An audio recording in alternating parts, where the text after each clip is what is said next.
ठाकरे बंधूंनी महाराष्ट्र पालथा घातला असता तर निकालाचे आकडे नक्कीच बदलले असते. तलवारीला तलवार भिडणारे नेतृत्वच यापुढे महाराष्ट्रामध्ये टिकेल. सामना रोखठोकमधून राऊतांनी ठाकरे बंधूंचे कान टोचले. शिरवाळ लाचखोरी प्रकरणी राष्ट्रवादीच्या कोर कमिटीची उद्या बैठक. उपमुख्यमंत्री सुनेत्रा पवार प्रकरणाची सत्यता जाणून घेणार. राष्ट्रीय कार्यकारिणी बैठकीवरही चर्चा होणार.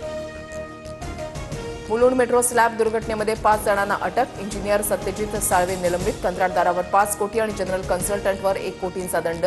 तर मृताच्या वारसाला एकूण 20 लाखांची मदत जाहीर. दुर्घटनेनंतर आज एलबीएस मार्ग वाहतुकीसाठी खुला. देशात रस्ते अपघातामधून मृत्यू टाळण्यासाठी केंद्राची नवीन योजना पीएम राहत योजनेअंतर्गत जखमींना 1.5 लाखांपर्यंत कॅशलेस सुविधा. आसाममधील ब्रह्मपुत्रा नदीखालून एकाच वेळेला रेल्वे आणि रस्ता तयार होणार.